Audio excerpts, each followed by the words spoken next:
accounting leaders, and we're going to be going over a pretty important topic today called mindset. This is huge, and about 50% of the planet has one mindset. There's two different mindsets you can have, and it's split half and half. So if you're listening to this call, you've got a 50% or a little bit greater in the accounting industry of having a mindset that actually could be holding you back. So I need you to have a super open mind about the mindset. All right, so I'm going to ask you 4 questions, yes or no. Your intelligence is something very basic about you that you can't change very much. Do you agree or disagree? Write down your answers so that we're going to score when we get done with the 4 questions. All right, so that's number 1. Number 2 is you can learn new things, but you can't really change how intelligent you are. And there's this perception that your IQ is pretty much fixed at birth.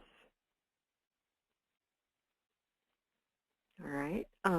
Number 3, no matter how much intelligence you have, you can always change it quite a bit.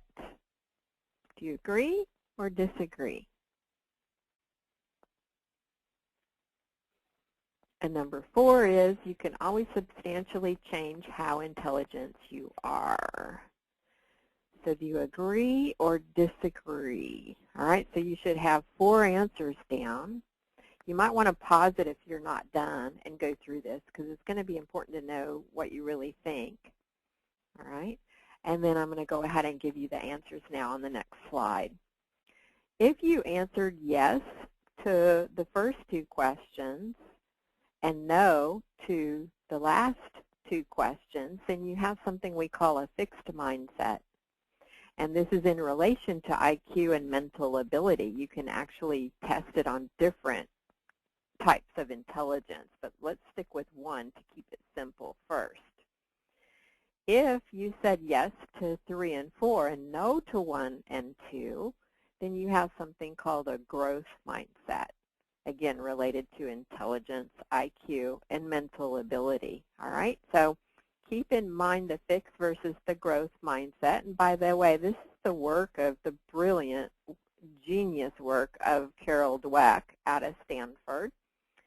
And Molden and Dweck out of 2006 is where I'm quoting these questions in this article.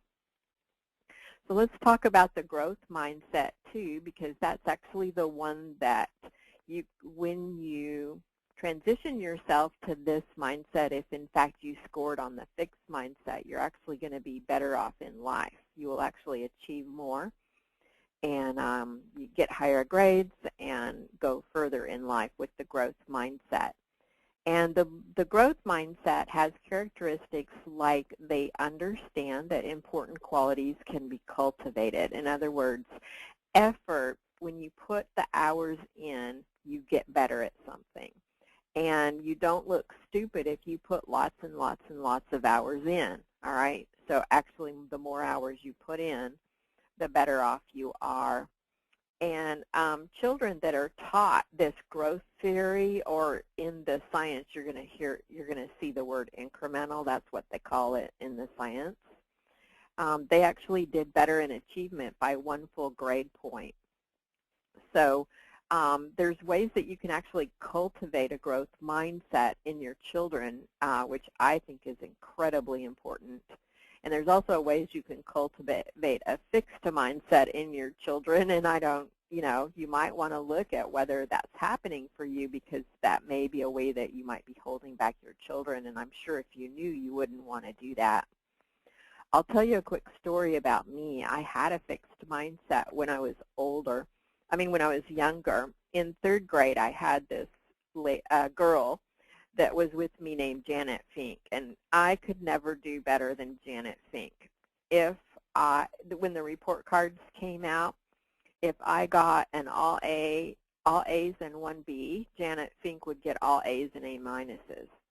If I got all A's and A minuses in my report card, Janet Fink would get all A's and A pluses with no A minuses. I could never do better than Janet Fink, but that's actually a fixed mindset. What I didn't realize what I felt at the time was I was stuck in my ability to, exceed Janet Fink's performance and potential.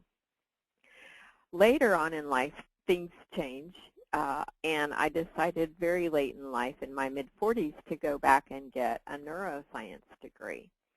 And I was sitting there with all the 20-year-olds in the class, and it took me a little bit longer to study for the test. It actually took me, I had to read the textbook 6 times. Now, a fixed mindset person would feel like I was stupid when I did that, because it took me 6 times. A fixed mindset person would think that that much work would be someone that just, was not very smart. A growth mindset person would say whatever it takes to get the result. So what happened is, in order to get the A, in order to get the 4.0 in neuroscience class, I had to read the book 6 times because I got a C in biology. I never really passed science or physics very well in my whole career, and then I decided to go in and take this neuroscience class with this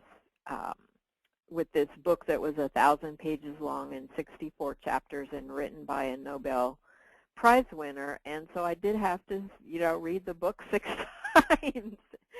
So the bottom line is, from the time I was in elementary school with my fixed mindset, I was able to transition my mindset to a growth mindset when I was taking my neuroscience degree, and you can too. It's just a matter of putting the effort in. So again, a fixed mindset says, the traits that you were born with are relatively fixed and you can't change. And we know from the plasticity little section that I did for you guys that that's not true from a science standpoint. You can actually change and design whatever brain you want for yourself based on neuroplasticity. And the fixed person may always be trying to prove themselves, and they may also be super sensitive about being wrong or making mistakes. Remember last week when we talked about right or related, they may feel like they need to be right in order to, when they're around other people.